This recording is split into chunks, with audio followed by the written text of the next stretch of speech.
Hello mga dad, good morning. So it's our second day here sa Success Island, Virginia. Unya, manglayas na pud mi. Morning life diri, permanent layas every day.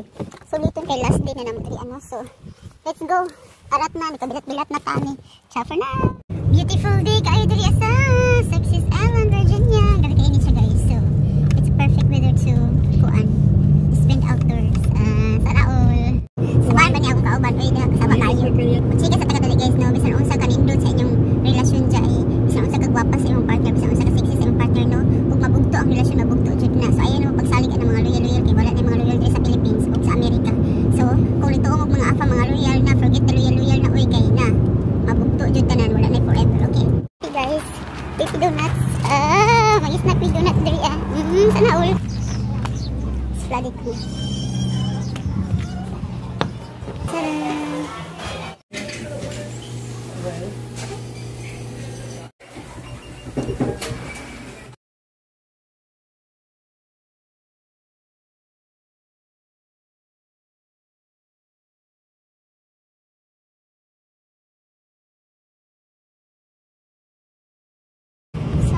Sa island, David. So, mo ni mga rintahanan diri guys. So, gusto mo og mga beach front. Kung gusto mo mag-kayak right in front here. And then, kung gusto mo mag-tour-tour, nga mato-mato mga wild horses, nga naglangoy-langoy guys. Pwede po mo. Maybe the lowest rate diri is $200 per night. Pataas na siya. So, jackpot ra kag makita kag $200 per night diri ang kaistihan kay medyo pricey diri nga. What kanya? It's more than what? It's more than some of these are up are 300. Yeah, 300 ang ay nagkamali lang naman. So, ino muna ni nato atong $5 nga hot chocolate no. Medyo pricey siya pero lami man. Char, diba? I'm glad we didn't bring them because there's no pets. Kami sa park area guys. Kami sa donut na mong gipalit ito sa Mr. Whippy Donuts. So mga dyan, nami diri sa park, the pit. Daghan nag-fishing diri guys niya. Gusto ko mo mag-kayak or mag-boating. Napay boat diri gusto mo sa atong boat. So nagpaabot ra pud mi diri kay manakay taraw mi Sana nindot kay diri ano. Kaya nga kayak mo holiday diri sa pita, nice.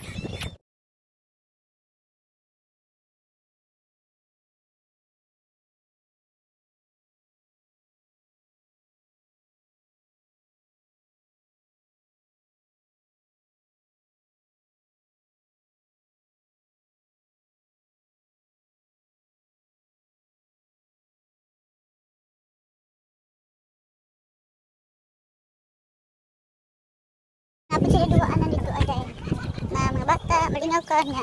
Napos sila ikuan diri ka. Gusto mo mag-picnic, okay diba?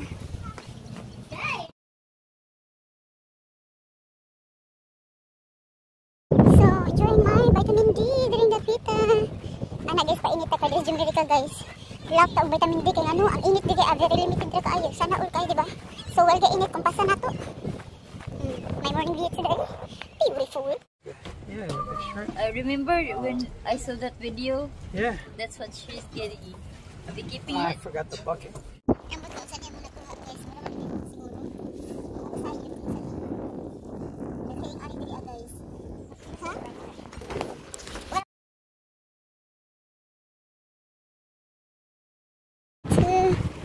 Guys, we're headed to lighthouse. Huh? You recorded that thing so fast, nobody can see it. We're going to the lighthouse here, guys. So, yeah. I like it like this because it's not so hot. We're in the shade right now. And my outfit is... I'm wearing dress. Like this. Nice kay diri very hapsay kayo. Relaxing ba? I didn't bring my water. So, I hope it's not far. Kaya dali ra ba ako uhon niya. Dali ra pag ko kahiyon. Sana so yeah, let's rock and roll. Maharap na akong shade guys. $21 na akong shade. Manag-ampi ko nga sa tanig bukid kamatay. Aray, grapasan di kayo diri ako. Night trail diri ako. Nabigitin yung trail or no? This way? Or this way? We're here in the lighthouse now.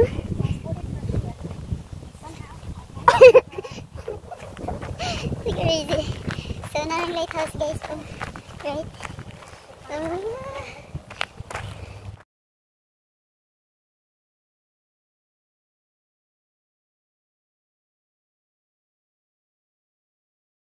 transported here from a Sa Morning Lighthouse diri sa Paradise Virginia. Island in the Philippines in the Pacific. Not everyone can have one of ako diri, guys.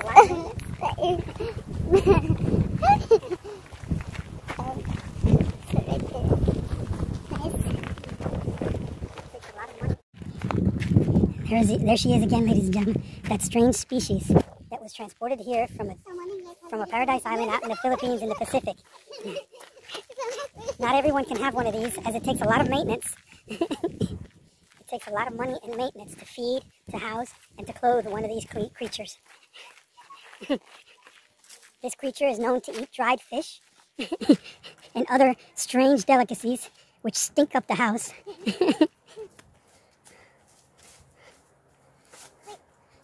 Sometimes she has this obsession with having to climb things.